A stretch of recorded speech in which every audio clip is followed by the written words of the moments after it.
ce colloque est organisé par le groupe Réussir Agra et par AgroParisTech Alumni, donc en collaboration avec HEC Alumni Agroalimentaire.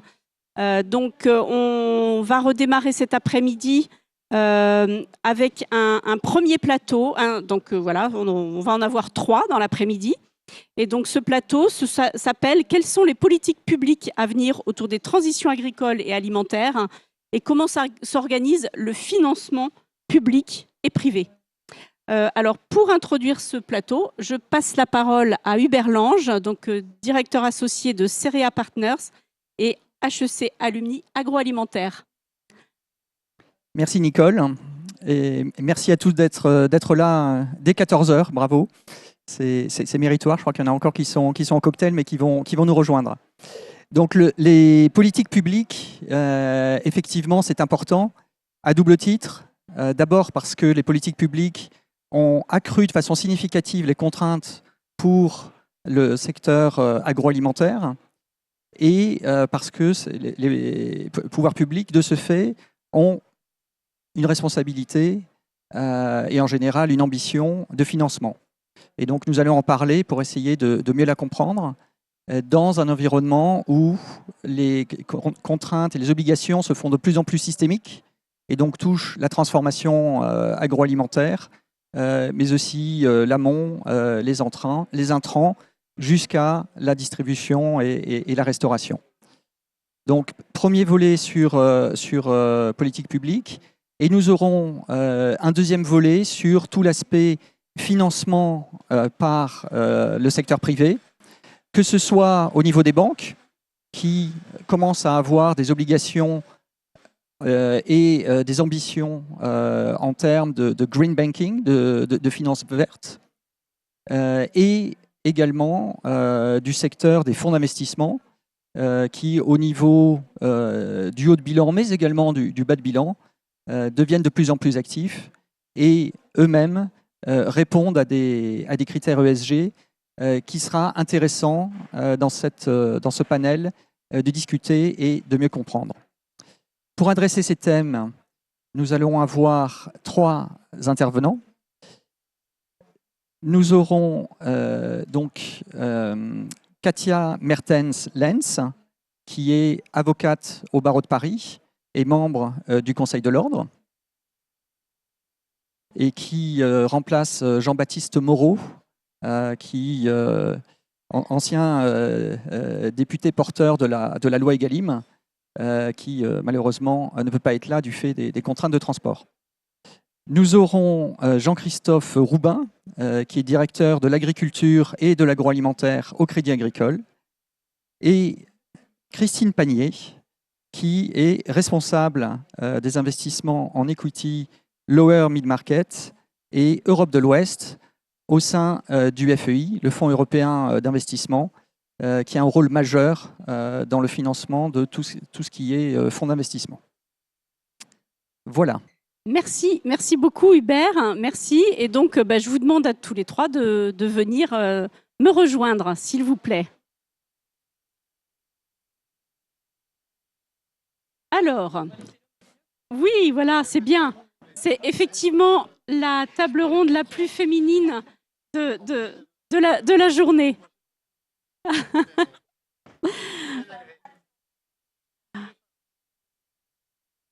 Bon, alors donc on va démarrer sur les questions effectivement plutôt de politique. On va dire dans le monde d'avant, donc avant la guerre en Ukraine notamment, et avant la pandémie aussi, puisque ça a démarré avant, on a assisté à de grands débats en France et dans l'Union européenne autour d'une prise de conscience, une prise en compte plus forte des questions environnementales et climatiques dans les soutiens publics. Alors c'est vrai dans le cadre de la PAC, on pourra en parler tout à l'heure, et puis c'est vrai aussi dans le cadre de la stratégie Farm to Fork. Donc il y a eu des longs débats. Cette stratégie a été présentée par la Commission européenne. Alors Katia, est-ce que vous pouvez nous dire les principaux éléments de cette stratégie, en quoi ça consiste précisément? Alors je veux bien vous présenter tout ça si on a l'après-midi.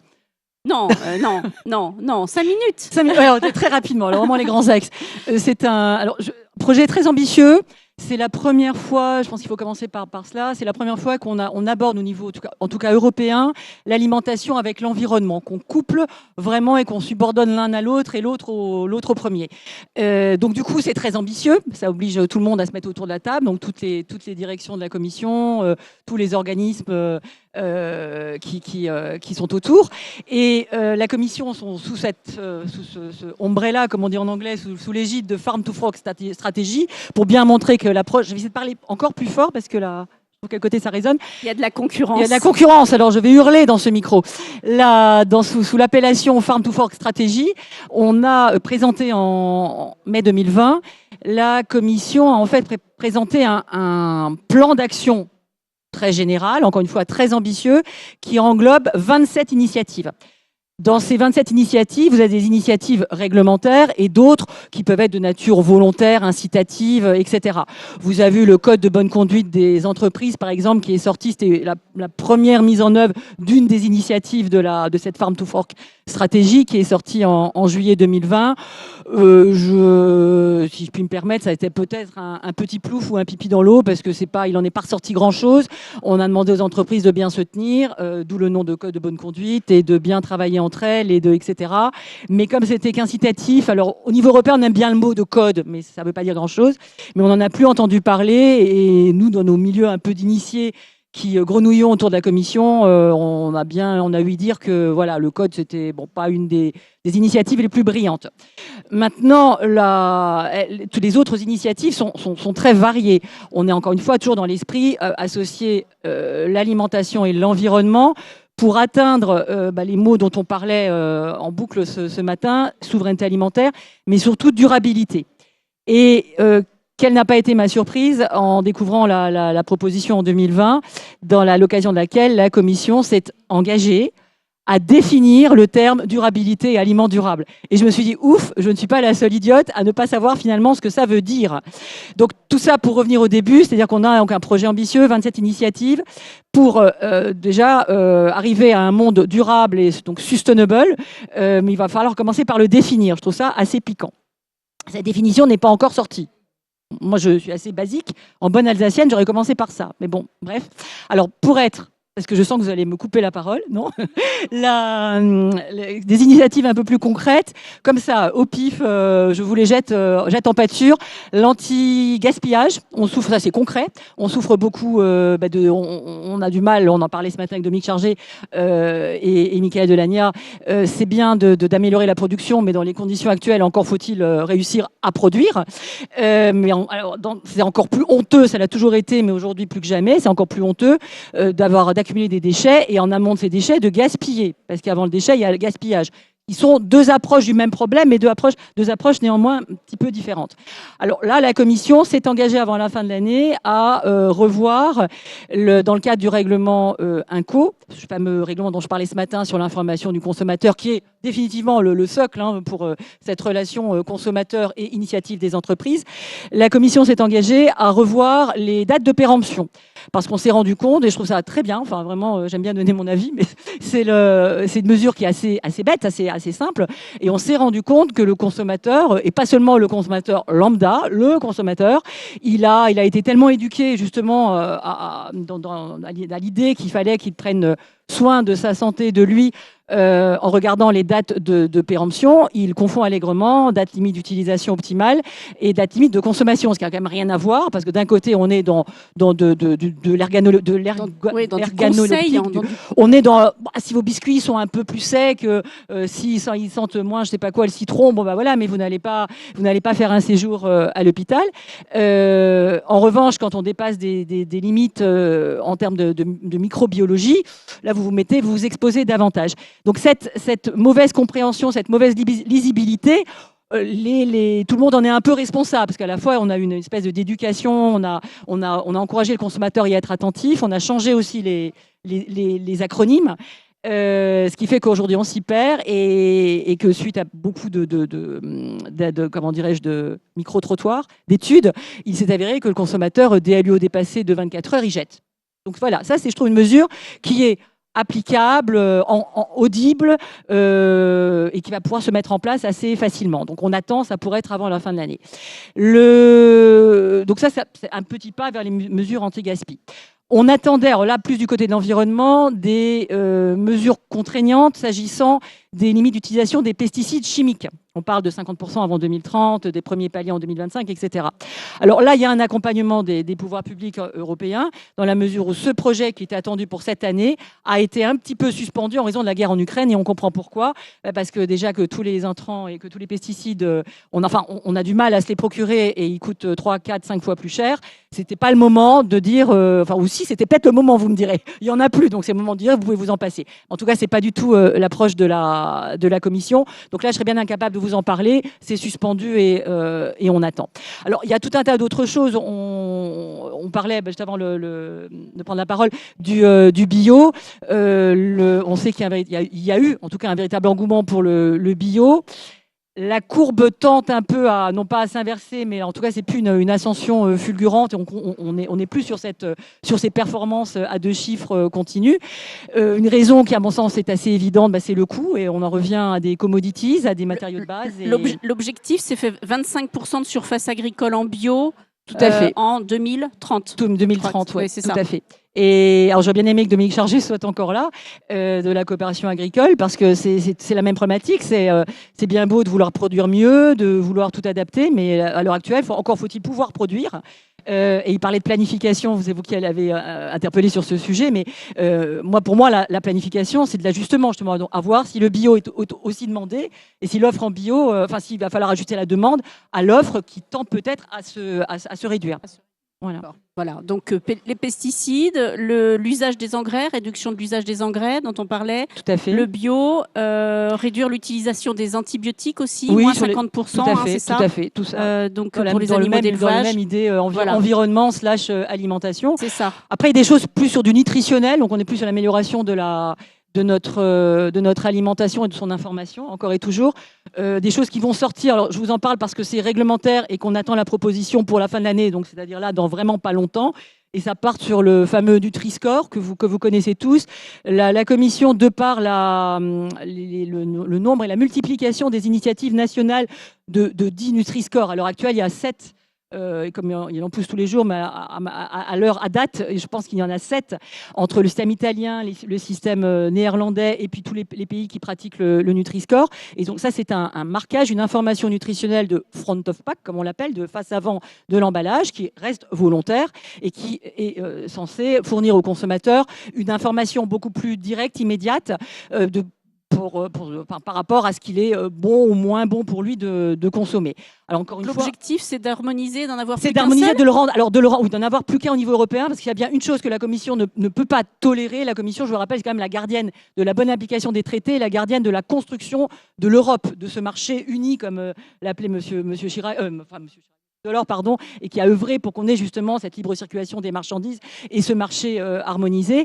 Il n'y a rien de pire pour l'harmonisation que des initiatives nationales, même volontaires. Donc là, la Commission est obligée d'intervenir pour justement niveler, alors que ce soit un système encore plus contraignant que le Nutri-Score ou autre chose. La question, évidemment, pour nous tous, c'est est-ce que le Nutri-Score va être gagnant ? Ce n'est pas sûr parce que ce serait peut-être donner justement trop d'importance à la France, mais en même temps, la Commission ne peut qu'être attentive et sensible au fait que le Nutri-Score a été pratiqué et connu. Le consommateur est familier de ce système Nutri-Score. C'est quand même un bon point pour le Nutri-Score. Une chose est sûre, on ne va pas l'appeler Nutri-Score. Donc ça sera peut-être un Nutri-Score déguisé avec un gros nez rouge, mais ça pourrait être quelque chose d'approximatif, d'approchant. Les Italiens vont être contre, puisqu'ils étaient vent debout contre le Nutri-Score qui ne mettait pas en valeur leur production nationale. Donc voilà, ça sont des choses qui vont arriver. Mais c'est moins sustainability, là, c'est nutrition, c'est harmonisation, construction de l'Europe. Mais je me sens obligée d'en parler puisque c'est au moins concret. Oui, d'accord, très bien. Peut-être une réaction, Jean-Christophe. Est-ce que cette stratégie Farm to Fork, qui est quelque chose d'assez énorme et qui a comme objectif de modifier plein de règlements européens, d'agir à plein de niveaux, mais avec des ambitions quand même fortes, est-ce que ça reste d'actualité, si on peut dire? Ben, étant donné que la commission l'a adoptée, forcément, elle espère bien qu'on va la mettre en œuvre. Oui, enfin, Après, c'est pas encore adopté, ça va se faire petit oui, à petit. mais bon, on entend bien quand même que c'est quelque chose qui a tendance à s'inscrire à être un cadre d'ordre général. Après, il y a des discussions à avoir. Le 25% de surface bio en Europe, à mon avis, c'est un mauvais objectif. C'est-à-dire si c'est suffisant cet objectif, sans rentabilité économique, sans capacité d'étudier le marché, alors qu'aujourd'hui, on voit bien que l'agriculture biologique est en train partout de céder du terrain. Est-ce que c'est ça la solution à tous nos problèmes, c'est-à-dire une forme de montée en gamme généralisée? Bon, ben ça, c'est un des objectifs de Farm to Fork qu'on peut se poser raisonnablement la question quand on voit économiquement aujourd'hui ce que ça représente. Mais au-delà de ça, le vrai sujet, c'est que on a beau vouloir forcer un cadre, on est tout le temps sorti du cadre. C'est-à-dire qu'on a eu le Covid, on n'avait pas anticipé le Covid. On a l'Ukraine et les problématiques énergétiques et les problématiques de grains qu'on ne pensait jamais connaître. Oui, prennent On le a pas, en fait. on a des problèmes de logistique. Donc moi, je pense que c'est bien de vouloir avoir un aspect programmatique. Mais aujourd'hui, on peut avoir un aspect programmatique comme on l'a eu sur le carbone à long terme, mais on est dans le brouillard à court terme. C'est-à-dire on ne sait pas comment demain va être fait. Et c'est ça la vraie difficulté. C'est-à-dire que oui, se fixer l'objectif à 2030, 2035, 2040, mais aujourd'hui à 2023, on est dans le brouillard. C'est-à-dire que celui qui vous dit, mais il y en a certainement qui sont capables de lire dans des boules de cristal ou les lignes de la main. Moi, je n'ai pas de pouvoir de chiromancie, qui est capable de dire, voilà, demain, ce sera comme ça.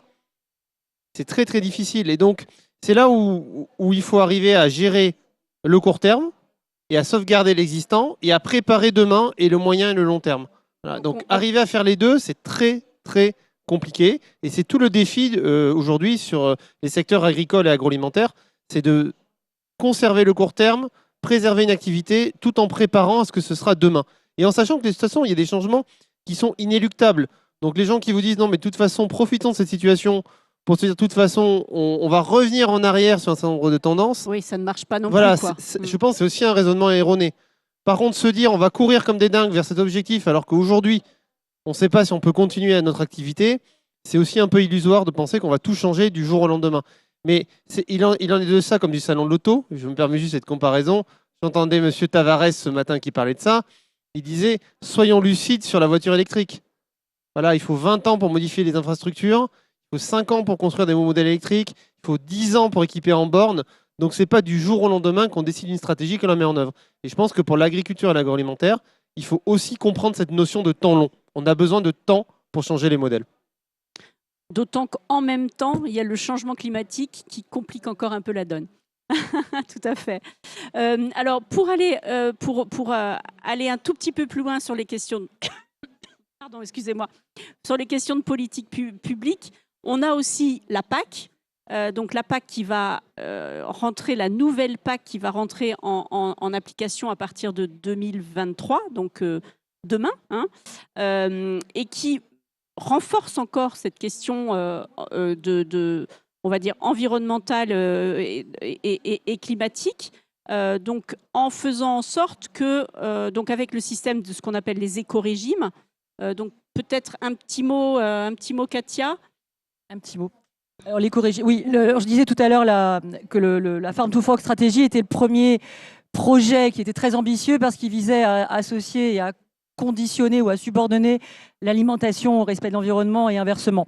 J'insiste bien sur le mot alimentation parce que le premier projet d'ambition qui intégrait déjà l'environnement, c'est la PAC de 92 qui avait mis en place cette éco-conditionnalité qui était toute nouvelle. C'était cette première PAC verte qui visait avec un régime de base et des points bonus pour celui ou celle de l'amont filière qui allait respecter des contraintes environnementales qui étaient listées, identifiées, etc. Ça a été déjà une révolution. Les agriculteurs ont eu beaucoup de mal à digérer, à mettre ça en place. C'était déjà un grand changement de paradigme et de modèle. Maintenant, on est vraiment à l'inverse parce que c'est l'éco-conditionnalité, c'est plus de l'éco-conditionnalité, donc c'est de l'éco-régime. Et vous avez intérêt à faire tout ça, sinon vous avez des mauvais points. Donc on n'est plus dans l'idée. Vous faites la base et on vous donne un bonus, et si vous ne faites pas ça, on vous enlève de l'argent. Donc c'est de plus en plus difficile. Et ceux qui ont vraiment une connaissance et qui sont sensibilisés depuis très longtemps à cette nécessité de protéger l'environnement, ce sont nos agriculteurs. C'est vraiment à l'amont de la filière, parce qu'on leur tape sur les doigts tout le temps. Oui, tout à fait. Donc effectivement, on a effectivement une couche de plus, si on peut dire, avec les éco-régimes, et puis voilà, enfin, différents moyens d'arriver à ces éco-régimes, différentes approches. Donc, soit d'une approche par les pratiques agricoles, soit une approche par la certification, donc HVE, bio, soit une approche autour de la biodiversité avec les infrastructures agroécologiques. Donc voilà, effectivement, une approche plus globale autour de ces questions environnementales et biodiversité. En tout cas, ce qui est sûr, c'est qu'aujourd'hui, tout le monde fait de l'agriculture raisonnée. Je pense que ça va bientôt être redondant que dire agriculture raisonnée et raisonnable, parce qu'ils sont tous dedans. Sinon, la punition est sévère. Oui, ce terme de raisonner ne s'utilise plus beaucoup. Tout Mais le non, monde fait. non.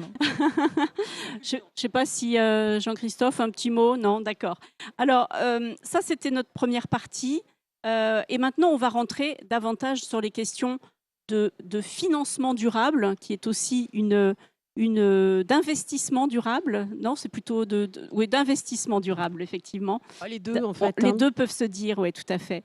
Alors, donc, Christine, donc, vous travaillez au Fonds européen d'investissement. Donc, déjà, expliquez-nous ce que c'est que le Fonds européen d'investissement et à quoi il sert. Est-ce que vous m'entendez avec ce micro? Oui, c'est bon. D'accord. Donc oui, je vais expliquer en 2 mots peut-être ce qu'est le Fonds européen d'investissement. Donc c'est une filiale de la Banque européenne d'investissement. Pour certains qui connaissent peut-être la Banque européenne d'investissement, elle fait entre autres des prêts directs aux entreprises, hein, et donc notamment à l'agroalimentaire. Par exemple, pour citer juste un exemple qui peut parler à tout le monde, on a fait des prêts, on fait des prêts aux semenciers, par exemple, pour financer de l'innovation, de la recherche et développement, pour trouver des nouvelles semences qui seront plus résistantes à la sécheresse, à la chaleur, etc. Donc, ça, c'est l'activité de la BEI.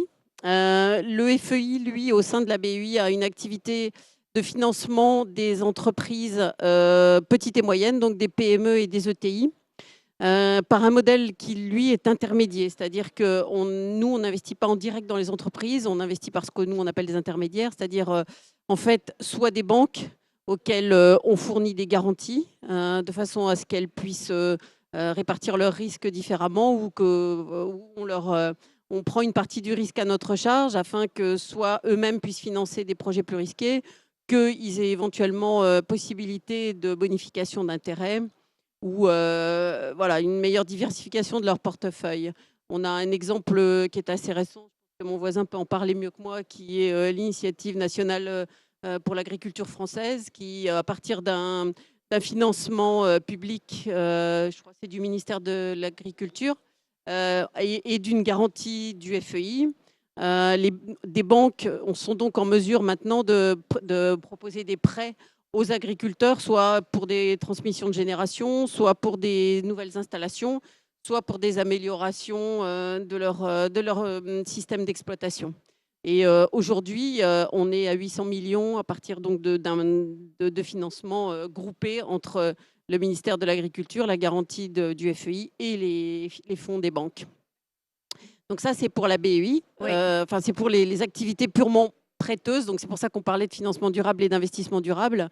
Le FEI a une deuxième activité, toujours par des intermédiaires, qui sont là les fonds d'investissement, qui sont essentiellement de l'equity, qui peuvent aussi être de la dette parfois, et qui eux, par ricochet, financent des entreprises, des PME et des ETI, encore une fois, donc dans tous les secteurs, hein, mais en particulier dans l'agroalimentaire, soit par l'intermédiaire de fonds généralistes qui ont beaucoup d'activités dans l'agroalimentaire. C'est quand même un très gros secteur en France, et puis c'est un secteur récurrent qui présente une certaine absence de cyclicité comparé à d'autres secteurs, et à des fonds très spécialisés aussi en agroalimentaire, qui vont jusqu'à la food tech, donc au capital risque, en fait, qui fait des nouveaux produits complètement. Est-ce que vous pouvez en donner, donner des noms, par exemple?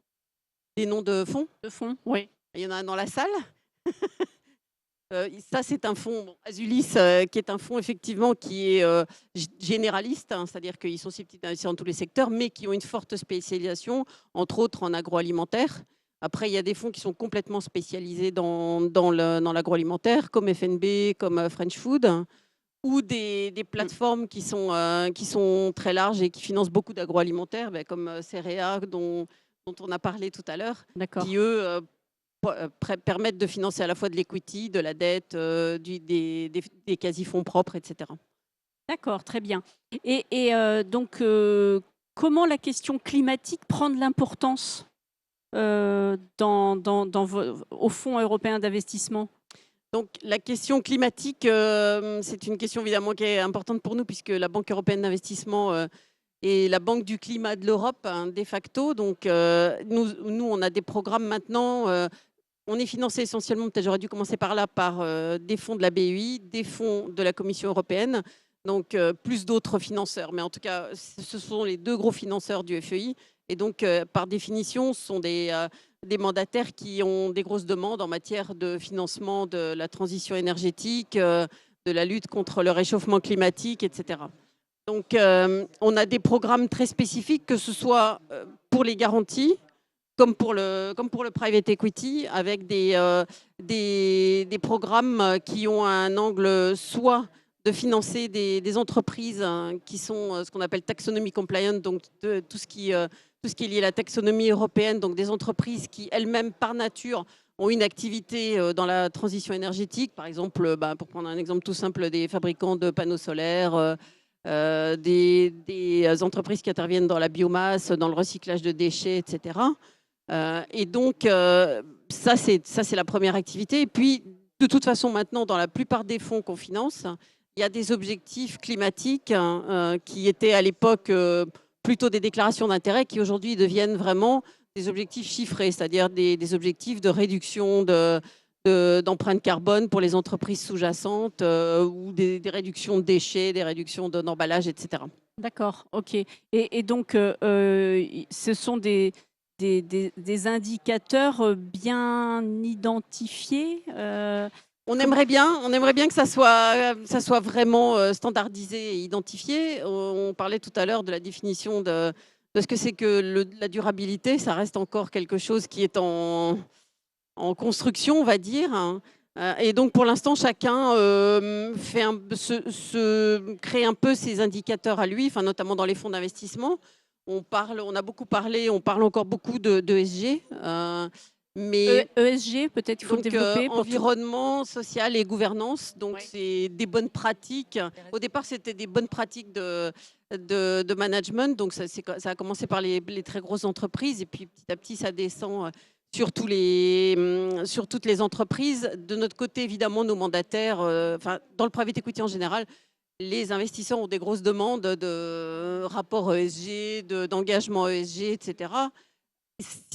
Dans la mesure où c'est juste des engagements et un petit peu un beau papier avec des jolies choses, ça ne nous apporte pas grand-chose. Nous, ce qu'on demande, c'est que ces indicateurs-là, ils soient quantifiés et qu'il y ait vraiment une amélioration.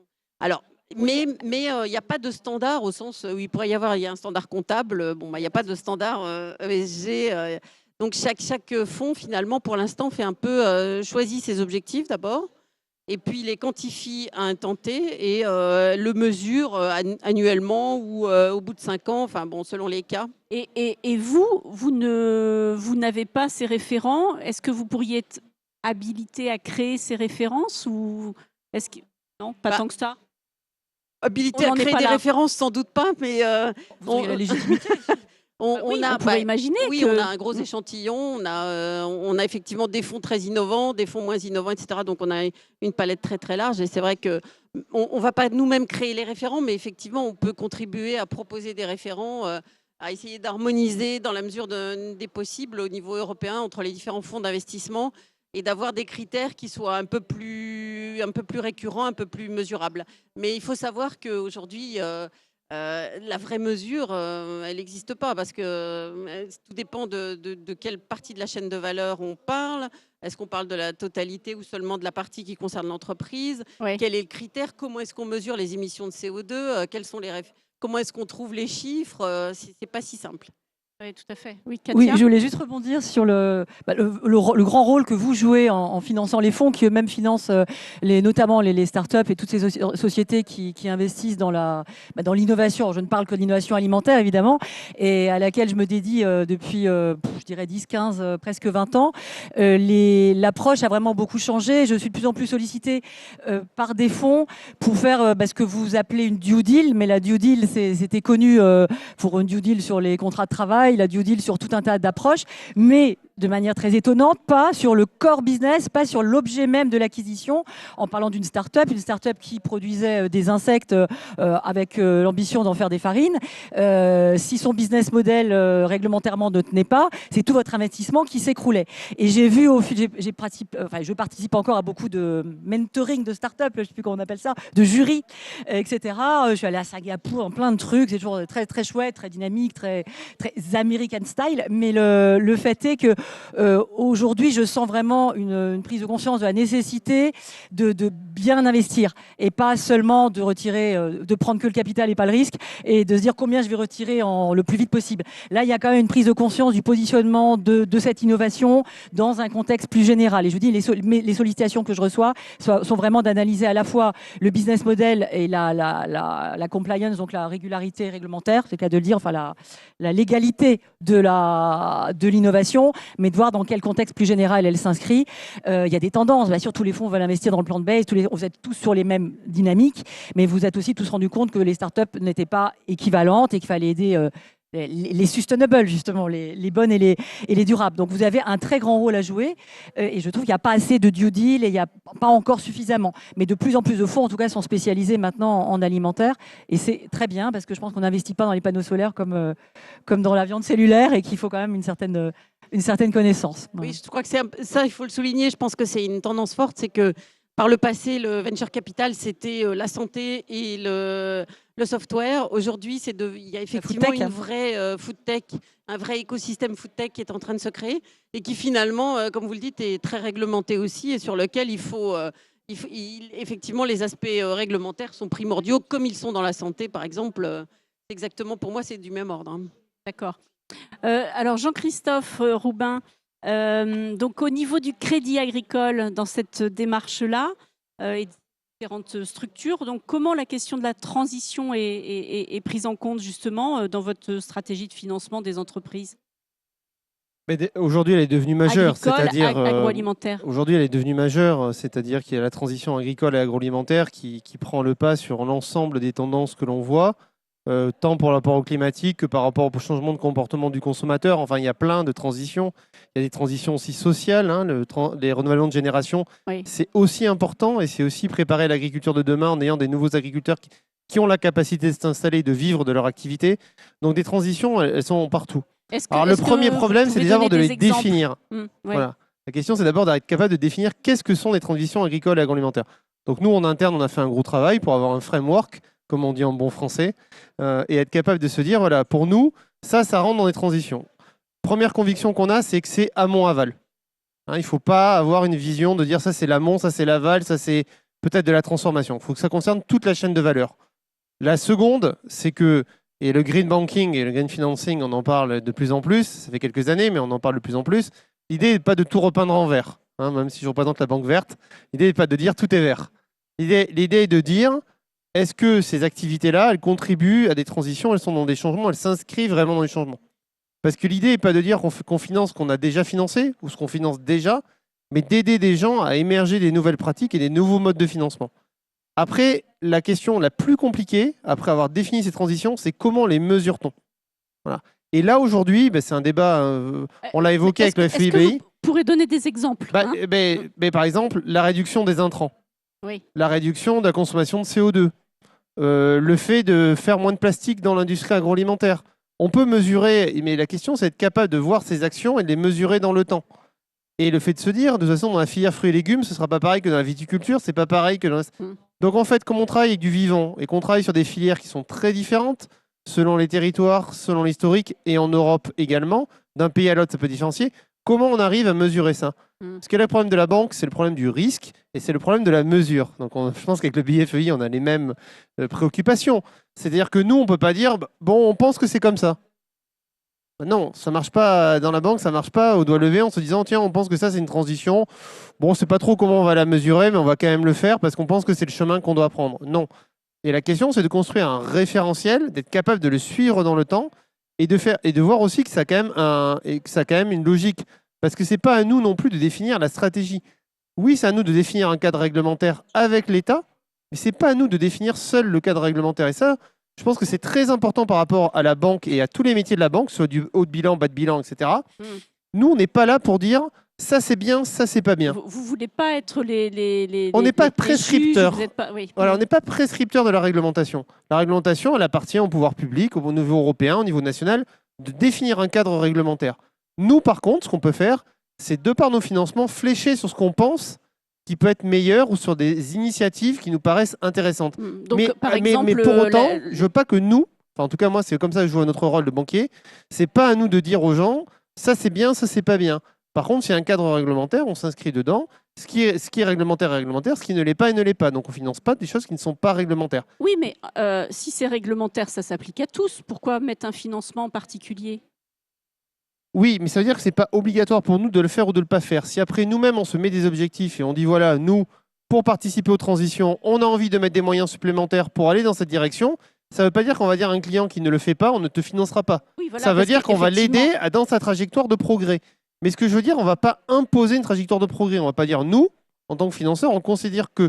Donc aujourd'hui, il y a un certain nombre d'acteurs dans le monde public et parapublic qui disent, ben, finalement, s'il n'y a pas de réglementation, pourquoi ce ne sont pas les banques et les financeurs qui eux-mêmes fixent la norme? Et là, je dis stop. Nous, on peut avoir une conviction et des convictions et on les défend sur les transitions, sur ce qu'on veut faire et ce qu'on pense qu'il faut qu'on accompagne. Pour autant, ce n'est pas à nous de dire la loi. Et ça, c'est quand même aujourd'hui un sujet qui est quand même très compliqué. Et il y a la taxonomie qui va arriver, parce qu'on parle de farm to fork, mais pour nous, ce qu'on explique souvent, c'est que l'activité bancaire, elle est ultra régulée. Et aujourd'hui, de plus en plus, on va nous demander, sur les critères ESG, sur le green banking, sur la taxonomie, de dire, voilà, qu'est-ce qu'on finance, comment on le finance et pourquoi on le finance. Et donc, ça, souvent, quand on parle aux clients, c'est difficile aussi d'accepter cette idée de reporting permanent. Donc, la finance durable, c'est aussi un cadre réglementaire et des contraintes qui sont relativement fortes pour les acteurs financiers. Ça n'excuse pas en me disant, voilà, c'est facile ou pas facile. C'est juste que c'est une réalité aussi pour nous. C'est que nous, on est obligé de s'asseoir sur des critères objectifs et on ne fait pas ça à notre bon plaisir de on a envie ou pas envie. C'est pas comme ça que ça marche. Je pense que c'est pareil pour le FEI BEI. On s'inscrit dans un cadre global.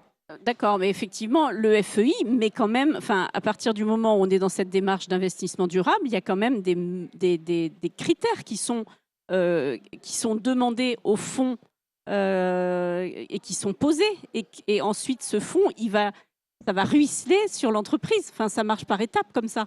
Oui, Non, mais là aussi, je pense que la différence, c'est que, un peu ce qu'on disait, ça ne vient pas d'en haut. C'est-à-dire, c'est pas nous qui disons, sur notre portefeuille de fonds, on va réduire l'empreinte carbone, je dis n'importe quoi, de 30%.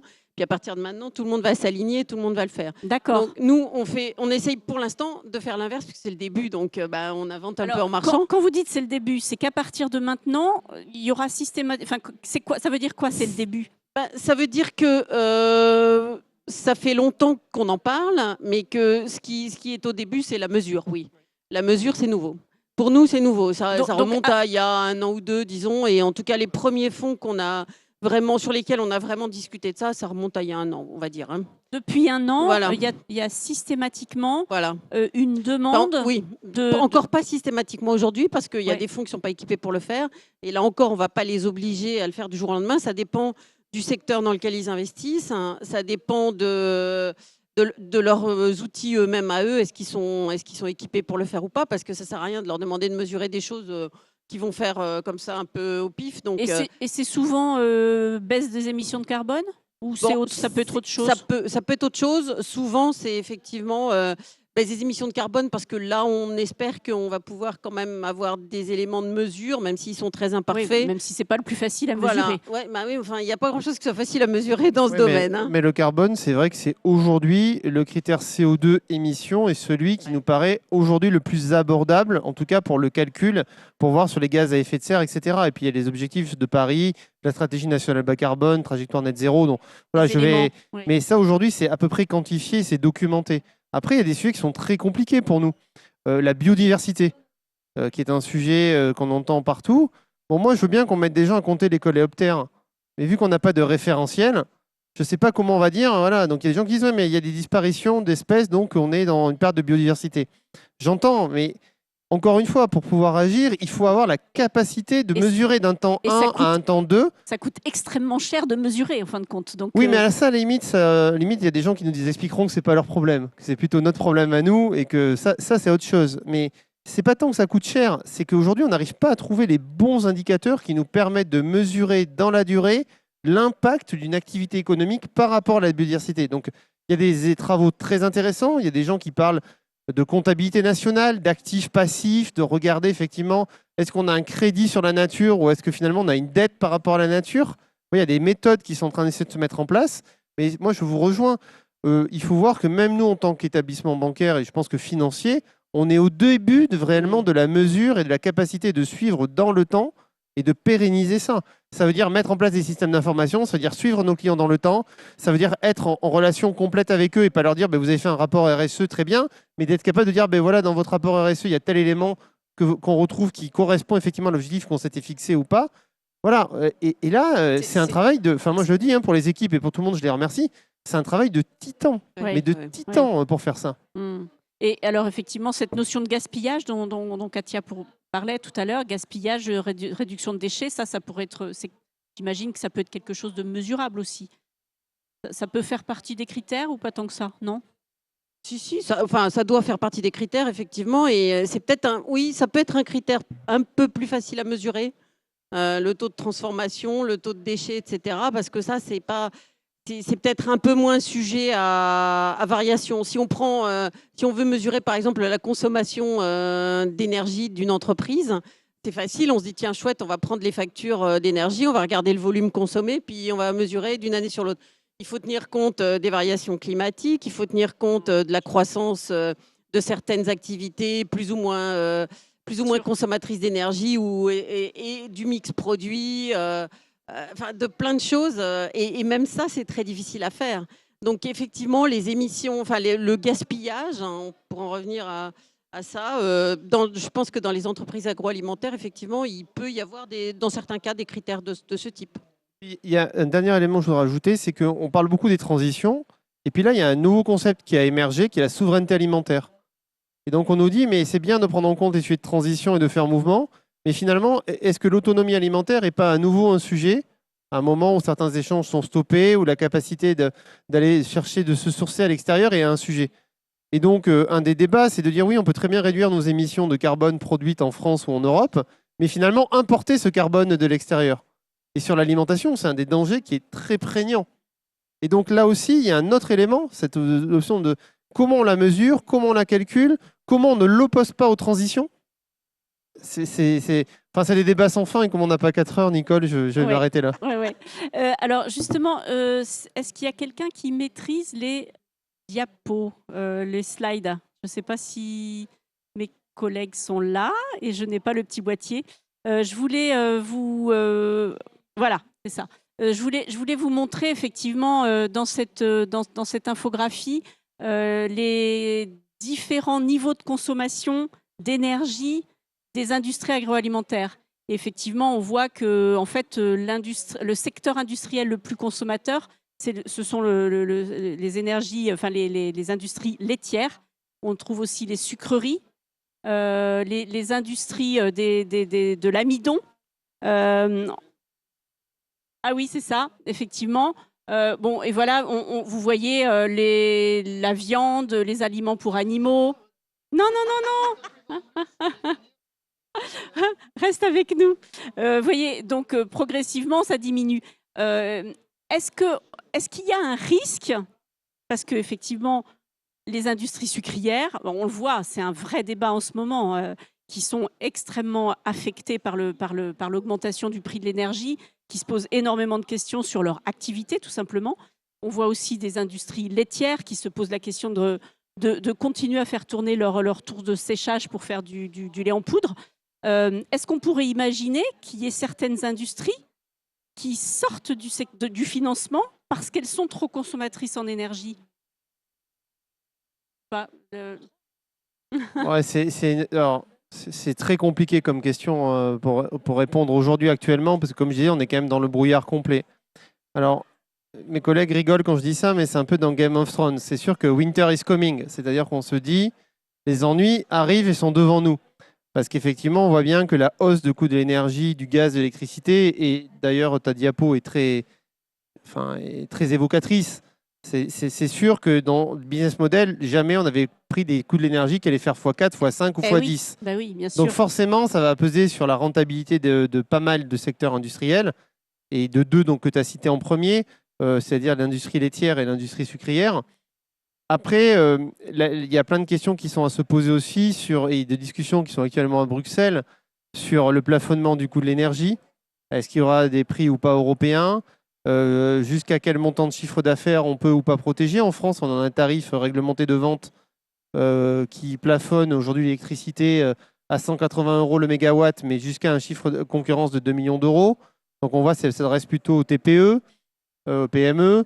Bon, il y a plein de dispositifs, donc c'est très difficile de répondre à ça tant qu'on n'ait pas les règles du jeu. Ce qui est certain, c'est que si on reste avec un prix libre de marché et un prix qui est haut pour 2023 et pour 2024 et 2025, comme je disais tout à l'heure, pas de boule de cristal, mais il n'y a pas de raison que ça redescende fortement, sauf changement majeur, et ben on peut se dire qu'il y aura un vrai sujet pour la pérennité de ces entreprises. Voilà. La question, c'est ça. Mais ce n'est pas une question de financement, c'est plus une question de pérennité. Non, parce que le financement, bon, après, on va me dire, et ça va être le débat du moment, la hausse des taux.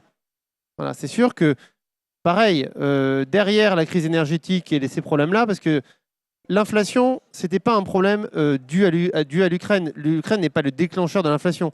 L'inflation avait démarré à l'automne dernier. On voyait déjà en tendanciel qu'on aurait un sujet d'inflation un peu partout en Europe et aux États-Unis. Voilà. Derrière la crise ukrainienne, la problématique de l'énergie et contre-coup de cette situation et de cette crainte d'une inflation non maîtrisée, une hausse des taux d'intérêt. Bon, qui peut, elle aussi, poser des problèmes à la fois en termes d'investissement, mais aussi en termes de besoins en fonds de roulement et de trésorerie. C'est-à-dire qu'on va se retrouver avec des entreprises qui vont avoir des besoins de fonds de roulement et de trésorerie qui vont être impactés par cette hausse des taux, alors qu'on était tous habitués à avoir des taux d'intérêt très bas. Et donc, du coup, les frais financiers n'étaient plus un sujet. Là, ça va redevenir un sujet. Donc oui, effectivement, il y a un certain nombre de nuages noirs qui s'amoncellent autour de certains secteurs. Après, ce sera vraiment en fonction des décisions politiques qui peuvent être prises et qui peuvent influer sur le climat économique et la durée de la crise. C'est-à-dire que l'inflation, la question, c'est est-ce qu'on arrive à stopper cette courbe de l'inflation ou est-ce qu'on va monter les taux d'intérêt jusqu'à des montants très élevés pour essayer de casser cette spirale de l'inflation? Moi, je regarde juste ce qui se passe chez nos amis américains. Ils ont monté les taux de manière assez importante, peut-être tardivement. Tous les économistes, de toute façon, personne n'est d'accord. Donc au moins comme ça, c'est pratique. On peut toujours être du bon ou du mauvais côté de la paroi. Tout le monde dit tout et son contraire. Mais en tout cas, les gens disent que la Fed a augmenté très fort. Ça n'a pas jugulé l'inflation aux États-Unis pour autant. On voit bien en Angleterre les sujets qu'il y a aussi. On voit en Europe que ça monte malgré tous les boucliers. Et encore en France, estimons-nous heureux d'avoir tous les boucliers que l'on a eus. Oui, tout à Parce fait. que sinon, on serait dans la situation d'autres pays, notamment de l'Allemagne, où quand même, je rappelle, l'inflation alimentaire est à 18% en Allemagne. Contre 6, elle est à 20%, voilà, elle est à 7% en France, 7%. elle est à 20% au Royaume-Uni. Donc regardons quand même que ça galope partout. Donc c'est ça les fondamentaux. Les fondamentaux, c'est qu'aujourd'hui, est-ce que la situation, elle est maîtrisable ou maîtrisée? La réponse est non. Donc la question, c'est comment peut-on faire pour le juguler sans casser la croissance? Bon, je crois qu'à la BCE, il se pose un peu la question, à juste titre, à mon sens. Mais c'est ça va être ça. Comment on fait pour lutter contre l'inflation sans casser la croissance et sans être dans un scénario à la japonaise où en fait on a la stagflation, c'est-à-dire on n'a pas de croissance, mais on a de l'inflation. Voilà. Bon, là, j'ai posé un beau problème économique, j'ai pas la réponse. Ça, donc là, je vais pouvoir m'en aller sur cette question. Et là, je laisse mesdames répondre à ma place. Elles vont trouver la solution, j'en suis certain. Alors, je reviens quand même à cette question. Est-ce qu'on peut imaginer qu'il y ait certains secteurs d'activité ou peut-être que vous avez des préconisations sur certains secteurs d'activité qui sont jugés trop consommateurs en énergie, qui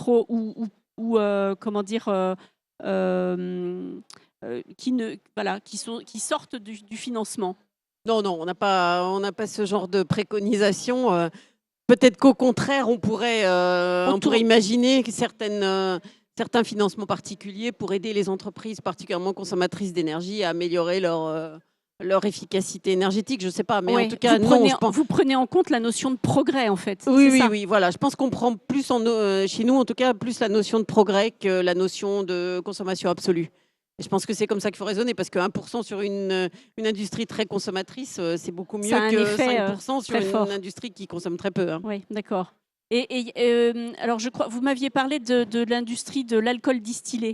Oui, non, c'était juste parce que vous m'aviez Euh, demandé effectivement s'il oui. y avait des secteurs exclus pour le FEI, et je vous avais dit, bon, en ce qui concerne la consommation énergétique, définitivement non. Oui. Notamment dans l'agroalimentaire, il n'y a aucun secteur exclu dans l'agroalimentaire. Il pourrait y en avoir dans Euh, d'autres secteurs que l'agroalimentaire? Oui, il y en a. On a une liste de secteurs exclus qui est sur notre site internet, qui concerne essentiellement les industries pétrolières, gazières, etc., et les industries de la métallurgie, en fait. Aciérie, métallurgie, Oui. etc. Sur Ça n'est pas l'agroalimentaire, votre il n'y a ça n'est aucune pas votre domaine limitation. d'activité, en fait, c'est Oui, ça. voilà. D'accord. Et nous, oui, je vous avais dit ça, mais c'était plutôt pour la petite histoire. Oui. Un des seuls secteurs exclus qui est dans l'agroalimentaire chez nous, c'est les alcools distillés, mais là, c'est plus une position sociétale que énergétique ou que climatique ou que quoi que ce soit. D'accord, très bien.